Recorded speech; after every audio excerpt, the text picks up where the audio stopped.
Un jour, ma maman, quand on avait marre, m'a mis devant un film de Bruce Lee. Et elle m'a plus entendu. Pendant 2 heures, elle m'a plus entendu. Donc elle avait trouvé l'astuce. Chaque fois que j'étais turbulent, elle me mettait devant un film de Bruce Lee et puis elle m'entendait plus. Et c'est là que j'ai eu le déclic en fait. J'ai dit, voilà, je veux pratiquer ça.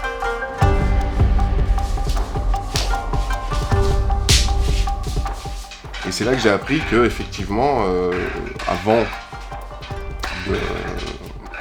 de créer, on va dire, le Jet Kundo entre guillemets, qu'il était pratiquant de Wing Chun. Et du coup, là, je me suis plus intéressé au Wing Chun qu'au pratiquant.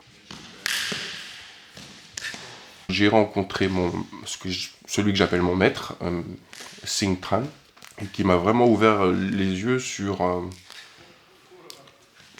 la pratique du Wing Chun à proprement dite, quoi. En parallèle, je me suis lancé dans le travail au sol et le Kali Eskrima que j'ai découvert avec Dan Innocento.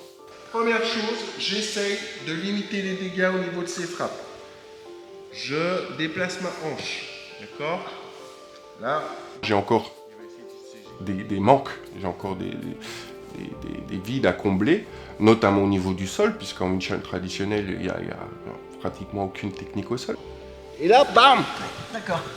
Et là, regarde, j'ai plus qu'un. Tac! D'accord. C'est fini. Pour lui. D'accord? Étant jeune, j'ai été énormément confronté à la violence, donc pour moi c'était un manque. Je dis, je suis pas complet en fait. Je suis pas complet parce que si je me retrouve au sol, qu'est-ce que je fais? Donc voilà, ma démarche elle a été là, c'est-à-dire compléter un petit peu le puzzle du Wing Chun de par différentes pratiques au sol. Mais voilà, c'est quelque chose que j'ai appris, qui m'a fait grandir, qui a complété mon art et que je partage du coup avec grand plaisir à mes élèves.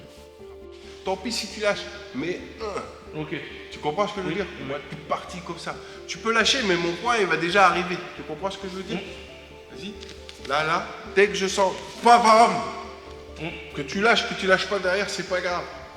Si tu es dans une bonne école, tu pratiques avec tout type d'individus, que tu aimes ou que tu aimes pas. Et ça t'apprend énormément de choses sur toi-même et sur les autres. Et c'est ça que je trouve bien aussi. Ça m'a apporté une paix intérieure, ça m'a permis de relativiser beaucoup de choses et de m'exprimer simplement, parce que il y a une phrase que je retiens et que je donne un exemple souvent, c'est une phrase qu'a dit Bruce Lee, c'est les arts martiaux, c'est l'expression honnête de soi-même. Et il n'y a rien de plus vrai en fait. Je me laisse pas embarquer par ma frappe. Je contrôle, ce qui va me permettre peut-être d'enchaîner. Ok? Si je perds l'équilibre, je ne peux pas enchaîner. Apprendre à s'exprimer honnêtement à travers sa discipline. Et voilà, et si tu arrives à faire ça, tu deviens quelqu'un d'équilibré, je pense. Plus ou moins équilibré. 1, 2, 3, ok? Ou alors, pam. C'est important aussi d'avoir le côté théorique, d'avoir un équilibre entre le côté pratique et le côté théorique. Il faut autant grandir techniquement que mentalement en fait. Il faut rechercher cet équilibre-là, c'est ça les arts martiaux en fait. Rechercher donc le fameux équilibre entre le corps et l'esprit. Le mannequin de bois, les formes, etc., ça a uniquement pour but d'affûter la lame. Il y a aussi un gros travail philosophique de ma part pour la compréhension des choses, en fait c'est important parce que faire une technique, ça ne veut pas dire qu'on l'a comprise. Par exemple, là, et là, regardez par ici, d'accord? Les points sont courts, et ça casse. D'accord? Crac. Ok? Faut faire doucement quand même. Dans mon enseignement, il y a l'aspect combat. J'ai la chance d'avoir fait des compétitions, d'avoir baigné un peu aussi dans le monde compétitif. Donc moi, ce que je faisais, c'était des tout styles, donc tout style confondu, etc. C'était du pied-point. Donc voilà.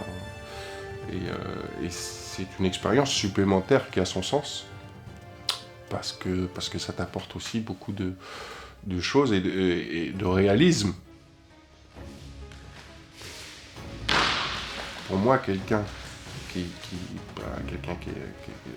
on va dire entre guillemets, qui s'est déjà battu dans sa vie, est beaucoup plus légitime à enseigner de la self que quelqu'un qui n'a jamais été confronté à la violence. Ça n'a aucun sens de dire tu vas faire comme ça pour te défendre, mais il ne sait pas comment ça marche. Donc pour moi ça n'a aucun sens. Donc c'est tout ce débat-là aussi qui est très enrichissant et très intéressant. Et moi ça fait 40 ans que je suis dedans et ça fait 40 ans que ce débat existe et auquel personne n'a la réponse. Qu'est-ce que l'efficacité ?